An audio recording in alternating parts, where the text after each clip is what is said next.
Have you heard of Google Jamboard but are unsure of what it is? Maybe you've seen or heard examples of how others are using it for synchronous and asynchronous learning, but aren't sure of where to start and haven't had the time to take a closer look. This video is meant to introduce you to the basics and help you integrate this interactive tool into your practice.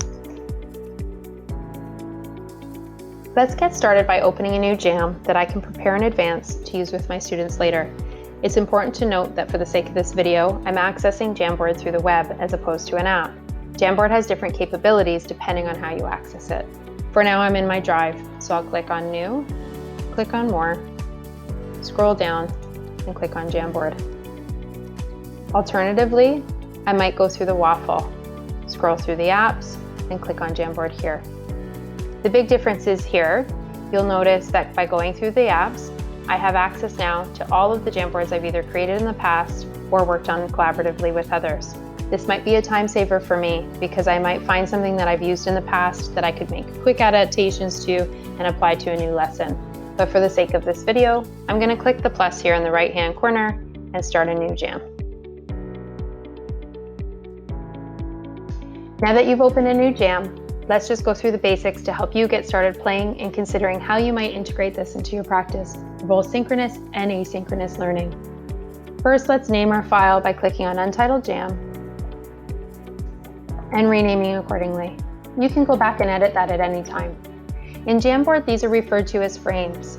I can add more simply by clicking on the right chevron here. For each of my frames, I can add a background from these options. Now, Jamboard is a tool that's meant for interactivity, and that really happens through these tools on the left, so let's take a minute to go through them quickly. The first is the pen tool. When I click on it, you see I have more options than just a pen. I have a marker, I have a highlighter, and I have a paintbrush. And for each of those, I have some color choices to make. Whatever I choose becomes what's visible in my toolbar moving forward. Now that I've selected the turquoise marker, I can scribble as I like on my page. If I don't like it, I just click Undo. If I do like it, but I made some sort of a mistake that I want to clean up, I can use my second tool, which is the eraser, to just polish it up. The third tool is the Select tool, which will come in really handy once I start adding some of the other things that I'm about to show you.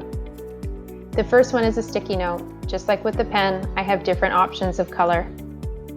This might come in handy depending on the type of activity I'm creating for students or the way I'm going to ask them to interact with the tool.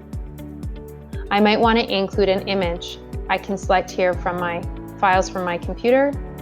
I can use a Google image search, or I can select something from my drive. For this, let's just do a Google image search. I want a question mark.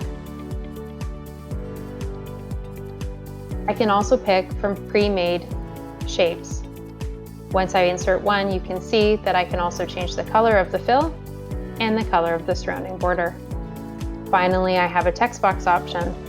Once I insert my text, I can also change the color of the text and the alignment of it. Now go back to that Select tool.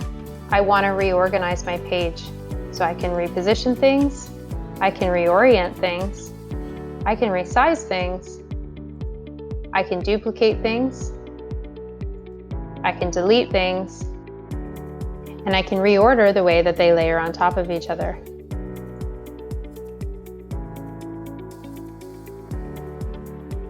Finally, there's a laser tool. I might use this during synchronous learning moments to call student attention to certain areas of the frame that I want them to focus on. Students might also use this tool to bring my attention to certain areas on the frame that they have a question about.